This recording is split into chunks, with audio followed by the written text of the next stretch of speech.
Did you have ACL surgery and you want to know when to go back to running? Most of the time people tell you to go back at 3 months, but the majority of the time you might not be ready at those 3 months. So that's why in today's video we're going to go over what exactly you need to have done at that 3-month mark if you want to start running, or you might have to prolong your running a little bit longer. My name is Dr. Marco Lopez, Doctor of Physical Therapy and Certified Strength and Conditioning Specialist and co-founder of the Basketball Doctors. And today we're gonna go over when you should run after ACL surgery. All right guys, so when it comes to ACL surgery rehab, so if you wanna learn more about what an ACL is, what kind of surgery it is, we have videos down below, click the link below. But when it comes to ACL rehab, one of the things that we see, the biggest milestone, if you've had surgery or if you work with athletes that have had surgery, is when can I go back to running? That's like the big thing. That's like happens 1 week after surgery. People are like, when can I expect to be running? And a lot of people tell you 3 months. And we sometimes are not very strong advocates of the 3 months because everyone has a unique journey. And instead we tell people we have certain unique guidelines that we need to meet in order to go back to running. If you meet them at 3 months, then you could start running at 3 months. But usually I don't let my athletes start running before 3 months. 3 months usually that mark, but sometimes you might not run at 3 months. It might get pushed back to 4 months or 5 months. It all depends on where you're at in this journey, and we're gonna go over step by step some of the tests we like to use. We're not gonna go over all of them, but we're just gonna give a broad information of them, and then these are the tests that we like for you to pass, and it's good motivation to see where you're at. So the first test is the fundamentals. We need to get the fundamentals down. So the first things first is we need to have full knee extension / hyperextension range of motion. You want to measure your opposite knee, the knee that didn't have surgery. You want to see how straight it gets, and you want to have very, very similar to the opposite leg, at least 0 degrees. You want to have as close as you can hyperextended, but we're okay if it's hyperextended. Let's say the other one's -5 and this was -3, that's okay. We just don't want it to be, if that's -5 on the left side and your surgical side is 0 or it's lacking knee extension, then that's not okay. You need to get that down. So first things first, get the knee straight. And if you want to learn more about videos about how to get your knee straight after ACL surgery, click the link below. We have a great video on how to get your knee straight, which is huge. You got to focus on that before focusing on anything else. The second part is knee flexion, so the ability for your knee to bend. We want to have at least 120, 125 degrees, the bare minimum. What we're looking for is very minimal difference between left and right. So if your left one, the non-surgical, is 140, we want to be around that 130, that 10-degree difference between both. But we want them as close as possible as we can at that time. We're a little lax on the bending. We're not as lax as it is for the knee straightening. The knee straightening is much more important. The knee bending will come its way if you just stretch it. I've personally had ACL surgery and it took me a couple months to get that last bit, but I was able to get it. It just requires a little bit more work, but the knee extension is by far the most important. And the third part of the fundamentals is one that often gets overlooked, and that's swelling. We don't want there to be swelling in the knee. There might be some trace effusion, some very minor swelling, but if your knee's ballooned up, just think about it. If your knee's already ballooned up, it's already swollen, and you go to running, what's gonna happen? It's just gonna swell up again.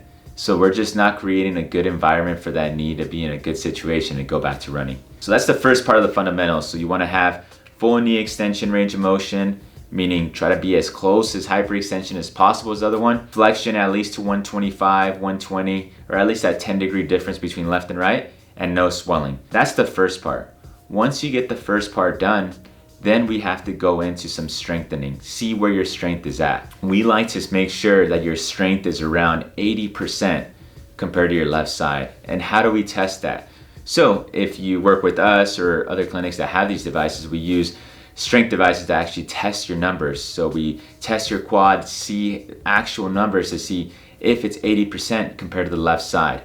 So if it's not 80% compared to the left side, we might have to continue strengthening until it gets there before we go back into running. So let's just say you don't have strength testing, or you want to do additional testing. Besides that, we like to do some functional testings as well, such as the single leg sit to stand, where we just get a chair, we sit down with one leg and stand back up. You want to be able to do at least 15 reps of that, or you want to compare it to the left side, 80% of that. So if you do say 20 on the left side, you want to get to around 16 on the right side. So you want to be that, 80% compared to your left side, the non-surgical side. So one is a single leg to the stand. The second one is a glute bridge, just single leg glute bridge, making sure you're able to do I usually tell people anywhere between 15 to 25 reps, but usually you want to compare it to the other side. But just bridging up and down, going as high as you can compared to the other side, that's just a good functional test of glute strength. Another component of the strength test, it's more the calf raise. You want to be able to do at least 15 reps. We want to go more towards the 20, 25, 30 reps because that calf has to handle a lot of loads when you're running, jogging, especially if you're a 4-foot runner, that calf's going to be working a lot. So you want to be able to do correct calf raises because we want to make sure when you're running, you're actually getting full plantar flexion, you're extending, and if the calf itself isn't strong enough, you're going to start having some Achilles tendonitis when you go back to jogging. Because think about it, in these past 3 months, if you haven't ran and you go back to running, that Achilles tendon isn't strong enough, it's going to lead to some flare-ups there. So that's the second part. So we have the motion, which is huge, making sure you have that adequate range of motion, no swelling. Number 2, you have to have the strength, the adequate strength. So we talked about strength testing. We use devices such as a Mellick device to test your output of your strength, make sure it's 80%, or you can use some functional tests such as a single leg sit to stand, a glute bridge, or a single leg heel raise. Another thing that you want to be able to do is be able to handle loads for a long period of time. So normally I tell people you want to be able to walk 3 miles consistently, 2 to 3 miles, without any swelling or soreness. If you're able to tolerate 2 to 3 miles, that means you're able to tolerate a good amount of time on your feet.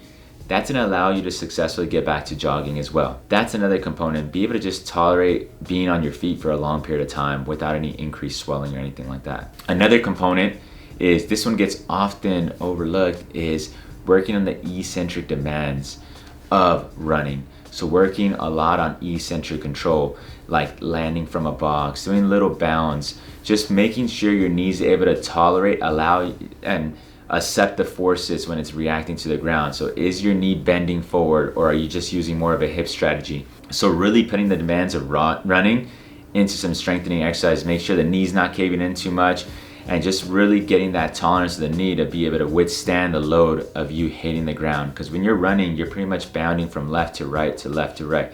So you're kind of jumping.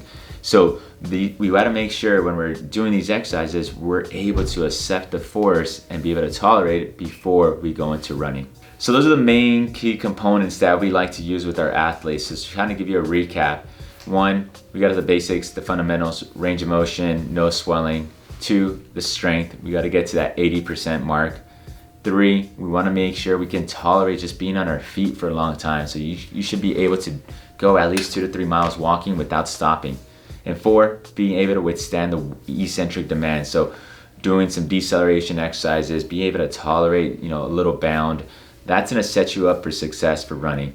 But like we mentioned before, you got to wait at least 3 months. But if you're at 3 months and you can't pass these tests, maybe you're not ready for running. If you guys have any questions regarding ACL return back to running, comment below or send us an email if you want to work with us. We work with people online or in person here in Southern California. But we are the basketball doctors. Let's ball for life.